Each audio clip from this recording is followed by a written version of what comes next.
se está ejecutando de manera muy inteligente. Alerta, pueblo, alerta, país. Estás siendo sometido como país a una campaña muy inteligente de sensibilización para convencerte, dominicano, de que aceptes una reforma fiscal. ¿Cuándo? Para allá, para allá. ¿Y qué hemos dicho? Cuando empezamos a ver las voces que iniciaron hablando de esta reforma fiscal, vaticinamos lo que iba a ocurrir. Primero escuchamos a un economista que se le vende a todos los gobiernos y que tiene que explicar un montón de cosas como Odebrecht todavía, hablando de la necesidad de una reforma fiscal. Cuando vi que esta voz salió a hablar de eso, dije, prepárense, que ahora viene una secuela de voces y de cajas de resonancias acústicas a defender una reforma fiscal. A la semana, ¿quién salió? Salió el sindicato de los empresarios de Herrera, diciéndole al país que sí, que hay que hacer una reforma fiscal, que hay que aumentarle los impuestos al país. Después vino un grupo de exdirectores de la Dirección General de Impuestos Internos, incluyendo el exdirector, el anterior, Magín Díaz, del partido viejo, ¿no? Después de eso, ¿quién vino? Vino un presidente de un partido del sistema, ¿quién? Don Quique Antún, diciendo que sí, que hay que hacer una reforma fiscal. Luego de eso, ¿quiénes vinieron? Vino un grupo de economistas misceláneos de distintos partidos, de distintos intereses, coincidiendo ¿en qué? En que sí, en que hay que hacer una reforma fiscal. Ahora le toca ¿a quién? A los organismos multilaterales de financiamiento. El BID salió en el día de ayer y dijo claramente: República Dominicana tiene que aplicarse en ella una inevitable reforma fiscal integral. Aumento de impuestos, señores. Aumento de impuestos. Este gobierno, como quiere conservar su imagen, no lo está diciendo de manera directa. Está poniendo una serie de elementos satelitales a que invadan. Eso es guerra de guerrilla. En economía también se hace guerra de guerrilla. Nos están haciendo guerra de guerrillas.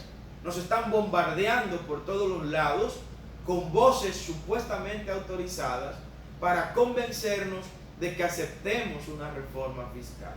Y el BID, como organismo internacional, el BID es una de las instituciones que surgió de aquellos famosos acuerdos de Bretton Woods, cuyas instituciones pues usted analizará para qué han servido, pero no han servido para sacar de la miseria nuestros pueblos, lamentablemente.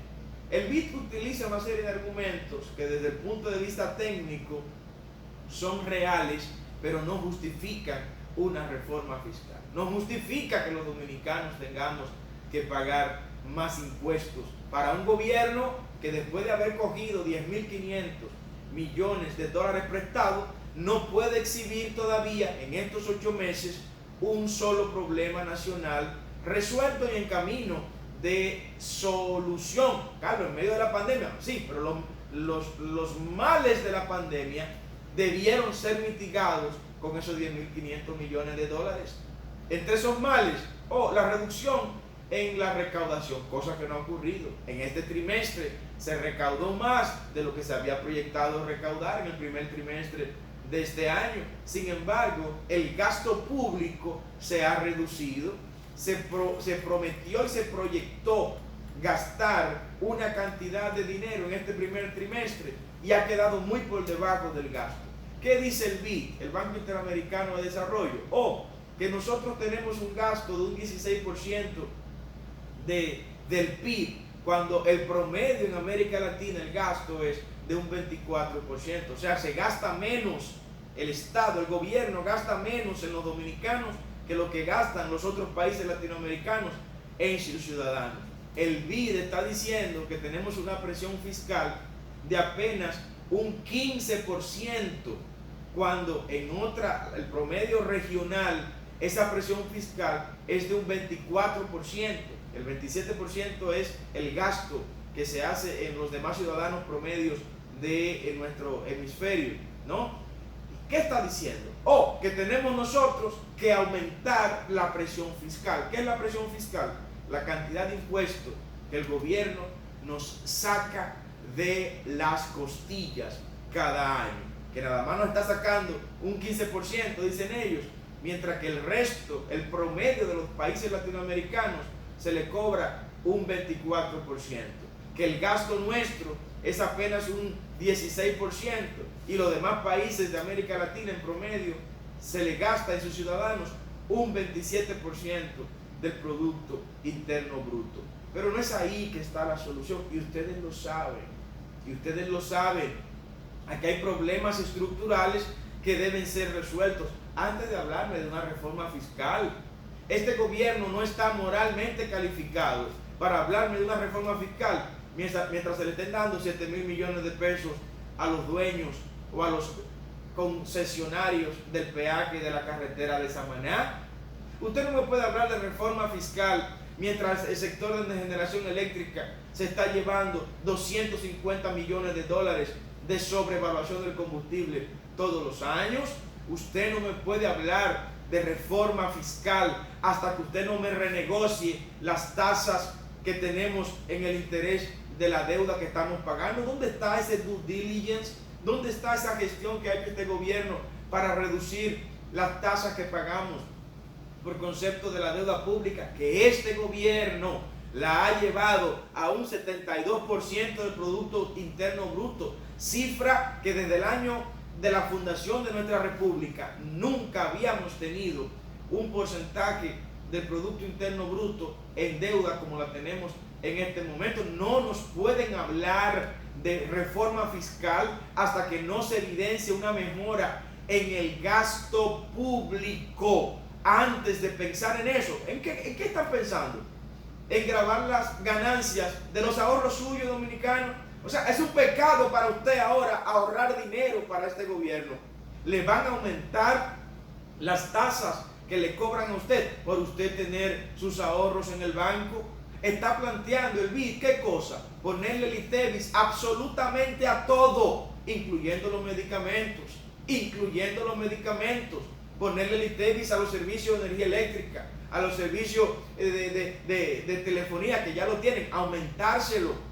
Así no se resuelven los problemas de una nación, no. Un gobierno es eficiente en la medida en que le deja dinero a sus ciudadanos en el bolsillo. Déjenle su cuarto a la gente. El dinero que la gente trabaja, déjenselo en los bolsillos. Hagan planes creativos, sean innovadores, busquen otras fuentes de ingreso. ¿Cómo cuáles? ¿Qué impide, caramba, que el Estado dominicano pueda desarrollar en el área empresarial algunas actividades exitosas? ¿Por qué razón un generador eléctrico se lleva 200 millones de dólares al año? Una marca de estas eléctricas, AES por ejemplo, voy a mencionar con nombre y apellido, se gana 200 millones de dólares al año y se envía ese dinero a Arlington, Virginia. ¿Y por qué nosotros no nos podemos ganar 300 millones de dólares con Punta Catalina operando como debe operar? Vamos a buscar otra fuente de financiamiento. Aquí la clave es el empleo. Están planteando eliminar las exenciones impositivas a ciertos sectores del empresariado, que se llevan 245,000 millones de pesos todos los años de exenciones impositivas. Pero ustedes saben que eso también es regresivo si no lo vinculan al empleo. Yo, antes de pensar en eliminar esas exenciones, yo propongo que se vinculen a la creación de empleos. Tú quieres 100 millones de pesos de exoneraciones de impuestos. ¿Cuántos empleos tú me vas a crear con esas exoneraciones de impuestos? Dime, tú vas a recibir 10 millones de pesos de exoneraciones de impuestos. Dígame entonces cuántos empleos por este beneficio fiscal que el Estado le va a dar, usted me va a producir. Pero no. Este gabinete económico de la muerte que dirige la política económica de este gobierno ha evidenciado ya estar fracasado y está conduciendo a este país a un laberinto económico del que lamentablemente se nos hará muy difícil retornar, porque no trajeron absolutamente nada de creatividad, más de lo mismo, más endeudamiento público y más impuestos para los dominicanos. No nos quedaremos de brazos cruzados ante esas intenciones. Gracias por su audiencia.